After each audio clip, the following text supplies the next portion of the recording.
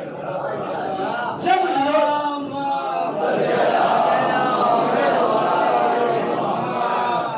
دیکھیں عزیزان محترم، انسان کی فطرت یہ ہے کہ کسی طریقے سے بھی اسے سکون نہیں ملتا۔ جب ہاتھ کٹا تو بھی سوال کہ ہاتھ کاٹ کے فضائل بیان کر رہا ہے، جب ہاتھ جڑ گیا تو بھی اعتراض، یا علی جب ہاتھ کو جوڑنا ہی تھا تو کٹوایا کیوں؟ جب انگلی کو جوڑنا ہی تھا تو کاٹا کیوں؟ امام نے جواب دیا کہ کاٹا اس لیے کہ میری عدالت کا حق تھا، جوڑا اس لیے یہ میرا فضل و کرم تھا، اس کے صلوات پڑھے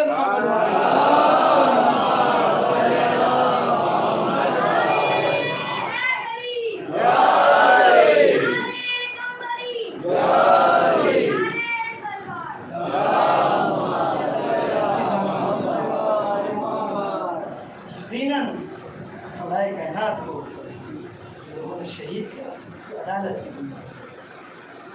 عزیزان محترم، آج 14 محرم ہے اور یقیناً سبھی تھکے ہوئے۔ یہ کہا بھی جاتا ہے ہمارے معاشرے میں، لوگ بیان کرتے ہیں، آپ نے دیکھا ہوگا جب ایام ایسا گزرا 10ویں محرم کو گزری، لوگوں نے کیا کہا، میں بہت تھک گیا، مجھے آرام کی ضرورت ہے، میں مجلس نہیں جا سکتا۔ عزیزان، ہم تھک گئے ہیں، یقیناً تھک گئے ہیں اور ہم آرام سے سو رہے ہیں، لیکن باتیں آشوب کوئی جناب سینا کے دل سے پوچھے، کوئی جناب سینا کے دل سے پوچھے کہ تھک گئے کیا ہو؟ کربلا کے میدان میں جو جب تک زندہ رہا وہ پیاسا رہا، جب اس دنیا سے گئے اس کی پیاس بجھ گئی۔ عزیزان محترم، جناب زینب سلام اللہ علیہ، یہ وہ ایام ہیں عزادار، فقط انسان احساس کرے کربلا میں مسائل کربلا کے مسائل کو احساس کرنا ہے۔ سنیں گے جب امام حسین علیہ السلام جناب سکینہ سے رخصت ہونے کے لیے آئے تھے، اور جب جناب سکینہ سے امام حسین نے کہا کہ میری لاڈلی میں چھوڑ کے جا رہا ہوں، اے میری لاڈلی میں شہید ہو جاؤں گا اور آج کے بعد تم یتیم ہو جاؤ گے، پتا ہے جناب سکینہ نے کیا جواب دیا تھا؟ فقط ایک جملہ کہا تھا، بابا یہ بتائیے کہ یتیم کسے کہتے ہیں؟ سنیں عزادارو، جناب سکینہ کا کیا جواب ہے؟ جناب سکینہ کہتی ہیں، اے بابا یہ بتا دیجیے کہ یتیم کسے کہتے ہیں؟ امام حسین نے یہی جواب دیا تھا، اے میری لاڈلی میری شہادت کے بعد جب تمہارے دامن میں آگ لگائی جائے تو تم سمجھنا کہ تم یتیم ہو گئی، جب تمہارے گوشوارے چھینے جانے لگے تو تم سمجھ لینا کہ تم یتیم ہو گئی۔ ہاں عزادارو، یہ ایام وہ ایام ہے کہ جس میں جناب سکینہ کے مسائل بیان ہو، جس میں شہزادی کے، اس لیے کہ ان شہزادیوں پہ بڑے ظلم ہوئے عزادارو، اس لیے کہ گھر کے اندر اگر گھر کا مرد اگر فقط دنیا سے چلا جائے تو عورتیں غریب ہو جاتی ہیں۔ ارے یہ بیویاں اب کس کے بھروسے رہے؟ ارے کربلا میں تو حسین کا پورا گھر لٹ گیا، اجرکم اللہ۔ ہاں ہاں عزادارو، جناب سکینہ سے جب امام حسین رخصت ہو گئے، اس کے بعد بعد شہادت سنیں عزادارو، ابن حسن صاحب الرحمی نے اس مسائل کو بیان کیا ہے جو ابھی میں کتاب میں پڑھ رہا تھا کہ جناب سکینہ کے فقط چند جملے ہیں کہ آپ کی خدمت میں بیان کروں گا اور آپ کی زحمتیں تمام۔ جناب سکینہ نے جو پوچھا نا کہ امام حسین سے کہ بابا یہ بتا دیجئے کہ یتیمی کسے کہتے ہیں، اس کے بعد امام حسین رخصت ہوئے، میدان قتال میں آئے، آنے کے بعد امام حسین شہید ہو جاتے ہیں۔ سنا ہے عزاداروں نے یہاں تک۔ اس کے بعد یہ زلجنہ امام حسین کے خون میں اپنے سونوں کو لگاتا ہے، لگانے کے بعد در خیمہ پر آتا ہے اور آنے کے بعد در خیمہ پہ کہتا ہے جناب سکینہ جو 4 برس کی ہے، سنیں گے جب زلجنہ کو آتے ہوئے دیکھا، کیا دیکھا؟ کسی الٹی ہوئی ہے، زلجنہ کی پیشانی لہو میں تر ہے۔ ایک مرتبہ جناب سکینہ زلجنہ کے قریب گئی اور جانے کے بعد یہ سوال نہیں کرتی کہ اے زلجنہ یہ بتا دے کہ میرا بابا کہاں ہے۔ سنیں گے عزادارو، ابن حسن زان النہری کا مسائل جو انہوں نے بیان کیا ہے، وہ کہتے ہیں کہ جناب سکینہ نے